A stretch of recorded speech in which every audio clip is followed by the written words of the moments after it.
नमस्कार, मैं अमित ओझा और आप देख रहे हैं इंडियन टीवी न्यूज। चाय ना पीने की सजा कुछ इस कदर पा रहे हैं, नोटिस का जवाब दिए जा रहे हैं। जी हाँ, आरकेएम हॉस्पिटल ने एक नोटिस भेजी थी जिसमें 12 बिंदुओं पे हमसे जवाब मांगे गए थे। पॉइंट नंबर 4 यानी कि बिंदु नंबर 4 का हमने जवाब भी दिया था, लेकिन एक बार फिर से बिंदु नंबर 4 का हम जवाब लेकर आए हैं। हिंदी में तो पिछली बार हमने उसका वर्णन कर ही दिया था, पूरी लाइनें हम फिर से नहीं पढ़ रहे हैं। सिर्फ अंतिम की जो लाइन थी जिसमें यह कहा गया था कि मरीज ने खुद ये कहा कि ये सारे आरोप जो वीडियो में लगाए गए हैं हमारे द्वारा वो गलत है। इस संदर्भ में जब हमने मरीज से बात की तो मरीज ने हमसे बात करते हुए क्या कहा, ये जरा आप आगे की खबर में ध्यान से सुनिएगा। आवाज आ रही है रामदास जी?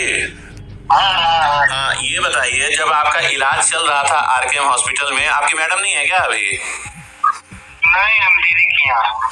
अच्छा, जब आपका आरकेएम हॉस्पिटल में इलाज चल रहा था तो क्या आपसे कोई जबरदस्ती कोई बातचीत की गई थी या जबरदस्ती कोई बयान वगैरह देने के लिए कहा गया था?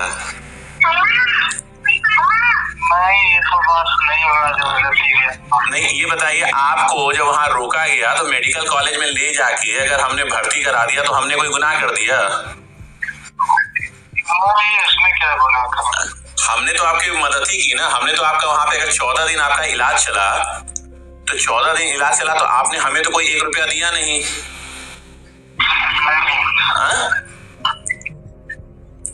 हेलो, हाँ बोलिए, सुन रहा हूँ। नहीं तो ये बताइए कि अगर आपका उतने दिन वहां इलाज चला तो जो भी आपने दवा वगैरह खरीदी होगी वो खरीदी होगी, आपने हमें तो कोई 1 रुपया दिया नहीं। गलत नहीं ना कह रहे हैं? सही है। अब वहां से फिर आपकी मैडम से बात हुई तो चलिए, जो भी उन लोगों ने कहा अस्पताल वालों ने, आज अस्पताल वाले हमको नोटिस भेज रहे हैं। हम कि हमने गलत खबर चलाई है, आपका वहां इलाज बहुत बढ़िया से हो रहा था और किस कंडीशन में लोग आपको वहां छोड़े थे वो आपको ही पता है। क्या मतलब आपकी कंडीशन बहुत अच्छी थी जब उन लोगों ने आपको छोड़ा था वहां से?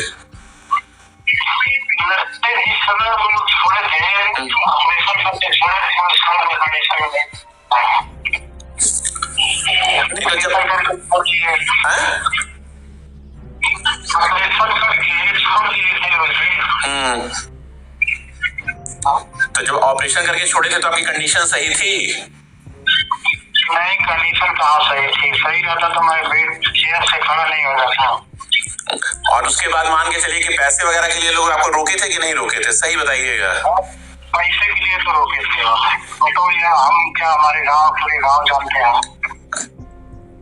लेकिन आज वो कह रहे हैं कि हम झूठ बोल रहे हैं, हम उनके ऊपर झूठे आरोप लगा रहे हैं। आपका इलाज वहां बहुत अच्छे से हुआ, आपको पैसे के लिए रोका ही नहीं गया। चार्ज किए वो लोग उस दिन पैसे के लिए तो रोकते हैं,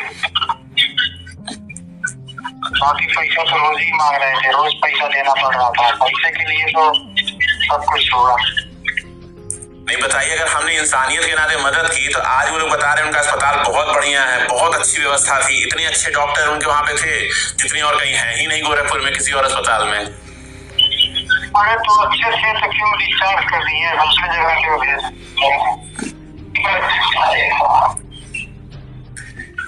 चलिए, आपको की अगर जरूरत पड़ेगी तो आप किसके जो सही होगा उसी के पक्ष में बोलिएगा। हम ये नहीं कह रहे कि आप हमारे पक्ष में बोलिए, लेकिन जो सही होगा उसके लिए तो बोलेंगे ना, जो आपके साथ हुआ। तो सही आपका जो है घर कहाँ पड़ता है? हमारा घर भटाट पड़ता है। अच्छा, भटाट में कहाँ पे? भटाट में कौन सा गांव है आपका? अतरौलिया। अतरौलिया। और अभी मतलब कहाँ पे आए हैं आप अपनी दीदी के यहाँ?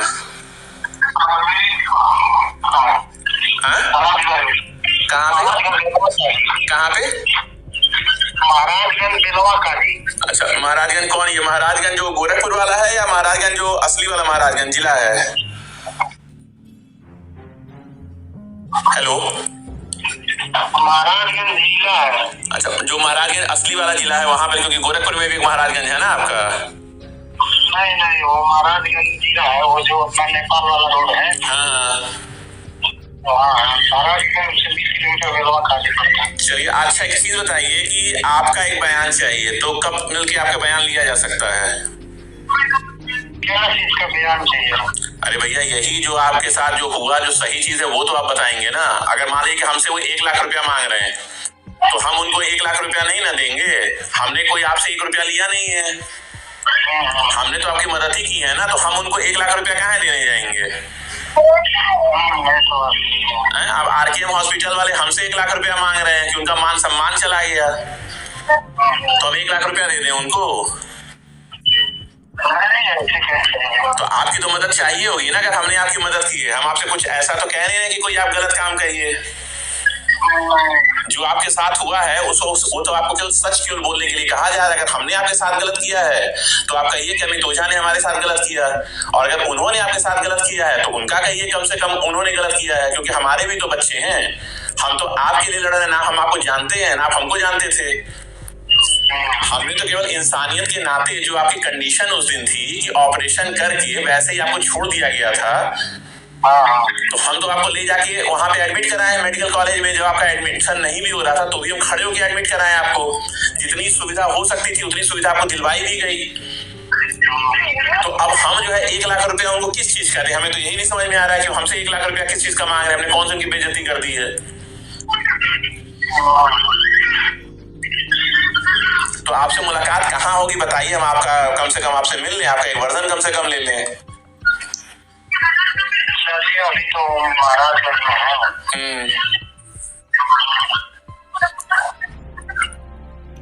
यहीं पे जब से दवा हो रहा तब से नहीं तो महाराजगंज ही आ जाएंगे, हमें कोई दिक्कत नहीं है भाई। महाराजगंज आएंगे, हमारा 1000 2000 रुपए का तेल लगेगा, लेकिन 1 लाख रुपया हम तो नहीं देने जाएंगे, किसी सूरत में नहीं देने जाएंगे।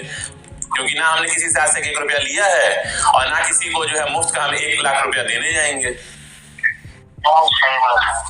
तो अगर आप बताएंगे तो हम सुबह कल आ जाएंगे आपके पास। ठीक है, आ जाइए। चलिए, सुबह आपको फोन करते हैं। अभी जो आपने ऑडियो सुनी, ये ऑडियो मेरी यानी कि अमित ओझा और रामदरस राय की थी। आपको बताते चले कि कहने वाले ये जरूर कहेंगे कि ये ऑडियो भी नकली है और इसको किसी ने बनाया है। बीते दिनों एक तहसीलदार का भी ऑडियो काफी वायरल हुआ था, जिसपे उनको प्रतीक्षारत कर दिया गया। उस समय भी उन्होंने यही कहा कि ये ऑडियो किसी ने बनाया हुआ है। लेकिन आपको बताते चले कि मेरी और रामदरस की जो बातें हैं ये कहीं से भी बनावटी नहीं है, और इसकी जो भी चाहे फॉरेंसिक जांच करा सकता है। अगली खबर में हम ये भी बताएंगे कि रामदरस राय के घर पे कौन लोग गए थे, और नोटिस भेजने से पहले क्या क्या जो है वहां पे षड्यंत्र रचा गया, अपने चीजों को अपने पक्ष में करने के लिए क्या क्या चीजें की गई, वो भी हम अपनी खबर में बताएंगे। साथ ही साथ जैसा कि हमने वादा किया था 12 बिंदुओं का जवाब 144 खबरों से देने का, हम अपनी किसी भी खबर में आपको यह भी बता सकते हैं कि ऑन द कैमरा यानी कि कैमरे में कहते हुए मधुसूदन चौधरी ये भी रिकॉर्ड हुए हैं कि मैंने बीएमएस की पढ़ाई नहीं की है। बोर्ड पे भले एमएस चौधरी लिखा हो, वो अलग की बात है। अब आप ये सोचिए कि जब on the camera Madhusudan Chaudhary का ये एक बालिया बयान है कि वो डॉक्टर हैं ही नहीं और पूरे क्षेत्र में घूम घूम कर वो डॉक्टर बनकर इलाज कर रहे हैं, सब कुछ जानने के बावजूद स्वास्थ्य विभाग इस तरीके से आंख पर पट्टी बांधकर बंधा हुआ है कि कहीं ना कहीं ये लगता है कि जो पेपर पहुंच रहे हैं जांच के लिए, उन पेपर पे वो पेपर भारी पड़ रहा है जिस पर गांधी जी की तस्वीर छुपी है। लाइसेंस आरकेएम हॉस्पिटल का निरस्त हो चुका है। मधुसूदन चौधरी लगातार स्वास्थ्य विभाग का चक्कर मार रहे हैं कि फिर से लाइसेंस हो जाए, लेकिन अब देखना यह है कि किस डॉक्टर का फर्जी शपथ पत्र लगता है और कौन डॉक्टर पूर्णकालिक सेवा ऐसे अस्पताल पर देता है जिसका मालिक खुद पहले ऑटो चलाता था, और उसका कितना बड़ा जो है आज की डेट में साम्राज्य है कि डॉक्टर उसके वहां डिग्री देने के लिए शायद बेचैन हो रहे हैं, और डॉक्टरों ने इतनी मेहनत से जो अपनी पढ़ाई की है वो चंद पैसों के लिए ऐसे लोगों के हाथों में सौंप रहे हैं जिनको शायद ये पता ही नहीं है कि डॉक्टर लिखते कैसे हैं। अगली खबर में हम जल्द मिलेंगे और बाकी बिंदुओं का भी जवाब देंगे। तब तक के लिए नमस्कार।